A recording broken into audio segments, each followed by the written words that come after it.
Hi, today we're going to break down the politics category on Polymarket, and we'll explain everything in the simplest terms possible so that even someone who's never followed the topic can understand. Most people look at political markets like this. They turn on the news, see one candidate on screen more often, and decide that he's the one winning. But we have three simple sources that give a much more honest picture than just the feeling of he's being talked about more. And most importantly, all three are absolutely free and easy to understand even without any experience. The mechanics are simple. The market poses a specific question. For example, will candidate X win the election? And the price ranging from 1 cent to 99 cents shows how confident market participants are in this outcome. The closer the price is to $0.99, the more people believe it will happen. An important point for beginners: the closer you get to the event date, the more accurate the price becomes, but the lower the potential profit. That's why the most interesting window is a few weeks before the event, when there is still some uncertainty, but enough data has already accumulated to reduce it. Here are three tools. All of them are understandable without any special education. For example, Real Clear Politics or Silver Bulletin. This is not just one poll, but an average of dozens of different polls, since that reduces the chance of encountering a single odd or inaccurate result. You open the website, enter the candidate's name or the name of the election, and you see an average graph in percentages. The second one is comparing prices across different forecasting platforms. For example, there's Polymarket, yes, ours, or Kalshi, and sometimes even foreign bookmakers. That's also possible. This also works as a tool. If on one platform a candidate is rated at 60% and on another at 75%, that's a signal that there's a discrepancy somewhere, and it's worth figuring out why. The third tool is major reliable news agencies, Associated Press or Reuters. These are not blogs or social networks, but sources that fact-check before publishing. We use them to track specific events, debates, court rulings, withdrawal of a candidacy, things that can sharply change the market price. Let's break something down using a real example. For instance, the 2024 US presidential election. Our market was: will Donald Trump win? Step 1, yes.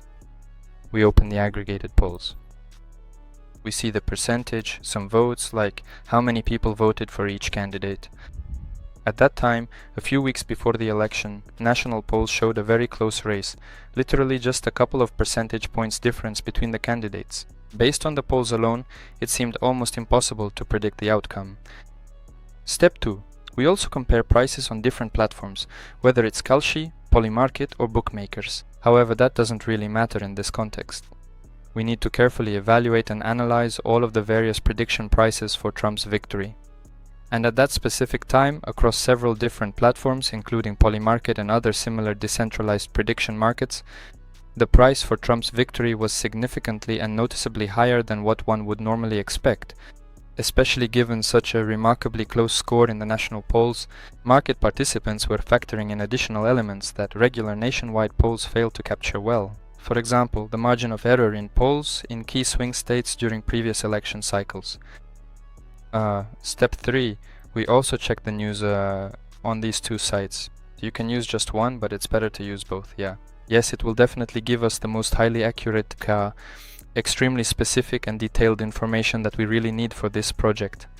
And the more diverse sources we take the time to check, the more absolute confidence we will have in the final conclusion we reach. In the final days before voting, we were looking for specific events that could drastically change the situation. Scandals, candidates dropping out, court decisions, nothing extraordinary happened. The race was proceeding as planned. Now, if a newcomer relied only on general polls, the race would look like a coin toss. But comparing prices on several prediction platforms showed a much clearer picture in favor of one candidate. And in fact, in November 2024, Donald Trump won, taking all the key swing states. The prediction markets at the time, provided a more accurate picture than the raw numbers from nationwide polls. And here are a couple of important points that are often forgotten at the very beginning. First, read the market's wording all the way through. Sometimes the market closes not just on a win, but based on a specific condition. For example, a victory by a certain margin or the official recognition of the results. Secondly, don't confuse national polls with polls conducted in individual states or regions. It's the regional data that often determines the outcome of elections, not the overall percentage across the country. Third, don't invest your entire amount in the market all at once. Political events can bring surprises at the last moment, so it's wise to keep some reserve. In general, it's always better not to invest your entire amount at once. It's too risky and unwise. And no matter how confident you are in your bet, your analysis, your hunch, and so on, anything can happen, and nobody wants to lose everything at once just because of bad luck. Politics on Polymarket isn't about guessing based on intuition or just who appears on screen more often. 3 simple and free sources: averaged polls, price comparisons between platforms, and verification through reliable news provide a much more sober picture than emotion. Start by studying a single upcoming event. Compare the numbers from all 3 sources and you'll be surprised at how much clearer things become than they seem from the outside. Subscribe to analyze more simple cases like this.